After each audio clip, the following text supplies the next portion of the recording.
Hey! Tambala na!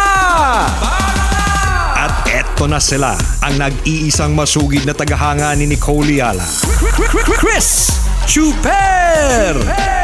Kasama ang nag-iisang diehard fan ni Chris Chuper, Nicole Yala! Dear Nicole and Chris. Dear Nicole and Chris. Dear Nicole and Chris. Dear Nicole and Chris. Magandang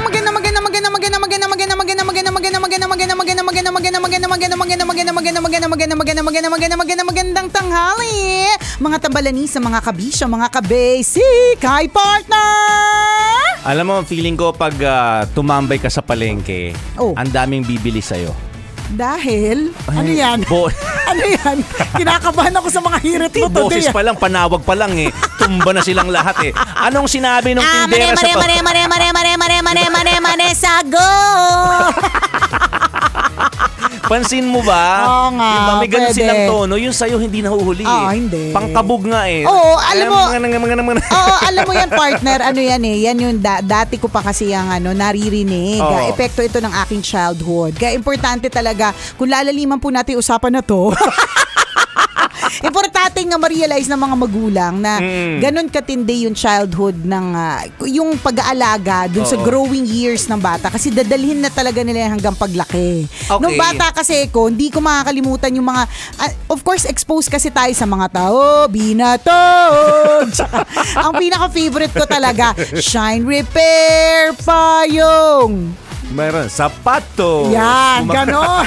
May mga ganon May pa tono, ba? may tono sila Meron eh. Labs na labs ko talaga yung Shine Repair Payong. Sapatos. Yan po yung mga nung mga panahon kasi na yun, wala po kami pang voice lessons. Diyan po kami natuto. Yan. Hanggang ngayon nga naglilinger kung paano yung saktong delivery. Correct, diba? Paano yung tono, paano yung pagkakasunod-sunod ng items. Kuhang-kuha hanggang sa paglaki kasi tumatak nga sa isip ng bata. Correct. So, kung lalaliman natin ulit ang usapan na ito, kung gaano katindi yung pagmumura sa loob ng bahay ninyo. Yes. Kung gaano katindi yung mga hurtful words na binabato sa loob ng bahay ninyo. Kung ano yung tono nun, kung gaano siya kalakas, kung ano yung pagkakasunod-sunod na mga masasakit na salita, maaaring matandaan nila hanggang sa kanilang pagtanda. Totoo yun. Ang dami naming nakakalimutan ni partner. Yan ang katotohanan. Mga pangalan, mga utang. Mga nakakalimutan namin yan. Pero ba't hindi namin makalimutan yung Shine Repair Payong? Sapatos. Diba? Kasi kapag ganon, may impact. Kung lalaliman natin ulit yung pag-uusap natin, may impact po lahat. At hindi lang po negative. Pati positive. Pati positive na na traits, positive na enerhiya sa loob ng memory sa loob ng bahay, natatandaan natin, 'di ba? Marami tayong hindi na kunyari ikaw ay nasa 40s na rin, nasa 30s, hindi mo naman natandaan lahat ng mga nangyari sa iyo when you were 5, 7, 8, 10, 'di ba? Pero meron kang mangilan-ngilan na naaalala, 'di ba? Katulad ng yung pagpunta ninyo sa ibang lugar na nag-swimming kayo, na talaga namang enjoy kayo na hanggang ngayon parang nalalasahan mo pa yung liempong kinain mo. May ganun eh. 'Di ba kasi natatandaan mo, pero natatandaan mo rin yung time na nadulas ka sa tayo ng kalabaw. 'Di ba? Hindi mo makakalimutan yun eh. Mga ganun. Sabi nga namin sa inyo, yung classmate mong tumae sa classroom hanggang ngayon, 'di ba? Hindi mo limot. Hanggang ngayon. Tanda mo, pati amoy. Hanggang ngayon nananatili sa ilong mo. Amoy bugok na itlog talaga yun, promise. Ganun. So let's do our best as parents, 'di ba? Nabigyan po ng magagandang memories, core memories yung ating mga anak. Kasi sila, totoo naman po, napakaluma na po ng kasabihan, pero yung future na generation, sila po talaga yung pag-asa ng bayan eh. Kung lahat po yan stress, dahil yung kanilang childhood ay stress, papaano na po yung susunod na generasyon? Kawawa naman. Oo, feeling ko wala nang matamis na cake kasi lahat na sila bitter, 'di ba? May feeling ako na ganun. So, yun yung ating isa sa mga responsibilities natin. Kaya kung ikaw hindi ka pa handa, correct, kaya kung ikaw hindi ka pa handa, pero ngayong weekend nito may balak kang gumawa umeme, pero hindi ka pa handang maging magulang, nako, huwag ka nang umeme. Kung anong klaseng pag-eme yan. Ikaw kasi eme ka ng eme. Oo, nang hindi Kagabi nyo nag-iisip. pabalak yan, True. sabi ko sa inyo. Na hindi Huwag nyo nang nag-iisip itutuloy. Correct ka, merong consequences yan. Alam nyo po mga kabisyo, akala lang natin na madali yung pagpapalaki ng anak. Kasi akala lang natin cute-cute. Diba? Hindi biro. Hindi po yan yung mga nakikita lang po natin na patwining-twining parehas ng damit, pahawak palakad-lakad sa mall. Ang cute kasi ng gender reveal. Correct. Maganda sa picture. Sa true, nako, good luck talaga kapag ka nag-umpisa na mag-aral yan. And worse pag nagkasakit. Oh. Tama. Diba, ipimple mo nga, hindi mo magamot-gamot. Diba? Pigsa mo nga Hindi mo mapa-check. Diba? Mag-aalaga ka pa ba ng bata? You mention mo kanina, napakalaking katotohanan, no? At talagang iisipin mo ang galing ng brain ng tao. Ang brain po ng bata sa kanyang growing years or yung formative years na tinatawag, doon sila nag-absorb talaga ng matinding information. Yes. So kung ano yung experience, ano yung na-witness ng kanilang mga mata, narinig ng kanilang mga tenga, ano naramdaman ng kanilang mga puso, yun yung tatatak sila sa kanila hanggang sa paglaki. Totoo. Yung sample na binigay namin, mababaw lang yun ha. Ito yung mga dumadaan lang sa harapan ng bahay natin. Totoo. Na nagre-repair ng payong, nagbebenta ng isda, Yan. naglalako ng tinapay or kung ano pa man. Yung karterong may itsura. Iba naman Isama din natin yun. Natandaan mo talaga? Oo, may itsura yung kartero. Talaga? 7 years old ka lang na. Alam na, bata pa lang. Tingnan mo, hanggang pagtanda, nadala na yung kalandian. Ganun. Diba? So tama yung sinabi mo, partner. Bigyan din lang din natin na kung bibigyan mo ng exposure yung mga anak mo sa mga ganitong klase ng panahon, isipin niyo yung brain niya. Lahat ng i-absorb niya ngayon, maririnig, makikita at mararamdaman niya, tatatak po sa isip niya yon. At pag tumatak sa isip niya yon, yun ang iisipin niyang tama. Yung nagsasakitan kayo mag-asawa ngayon, nakita nagsampalan kayo, diba? Tatatak sa isipan ng bata yun. Iisipin niya tama. Pag nagkaroon siya ng asawa, nagkaroon siya ng girlfriend, hindi malayong hindi niya rin gawin yun. May possibility. Yes. Hindi naman natin sinasabing sa lahat ng oras, pero hindi imposible. Correct. Yun, kung diba? hindi makukorek ka. Diba? So ganun ka-importante yun. Mabuti kung laging merong makakapag-correct. Diba? Paano kung walang magko-correct? Isipin niya talaga tama yun.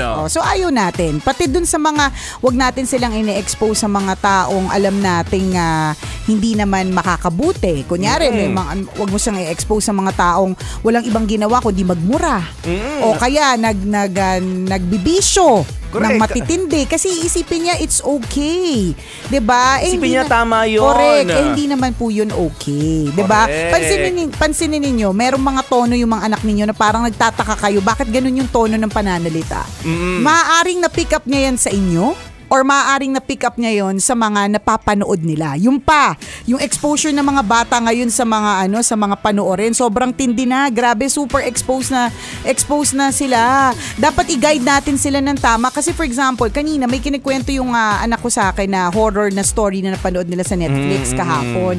Tapos dun sa part, merong part doon na parang yung tatay may balak na magbarel sa sarili.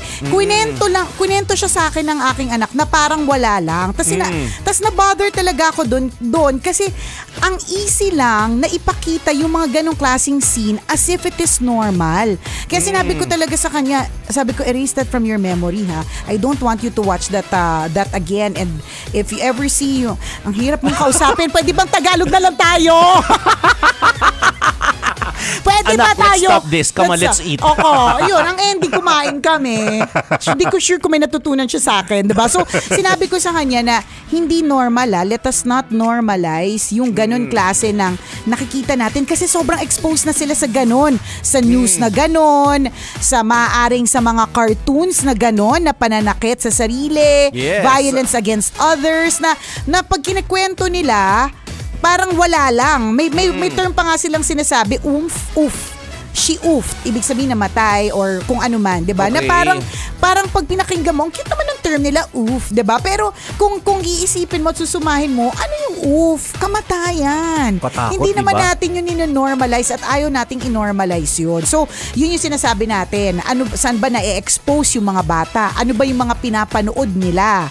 Correct. Kasi maaari nila talagang dalhin hanggang sa paglaki. Be careful mga kaibigan kasi 'di ba yung exposure na sinasabi natin kanina pa, it can be memorable. Correct. It can be unforgettable. Yes. It can also be traumatic. 'Di ba? So yun yung sinasabi natin. Oo, bigyan natin ng exposure yung mga anak natin. Pero sana yung maganda, yung hindi makakalimutan dahil maganda yung experience. Correct. Yun. Kaya nga sabi dahil in-expose natin sa ganito kasi naging traumatic ito. Wag ganun.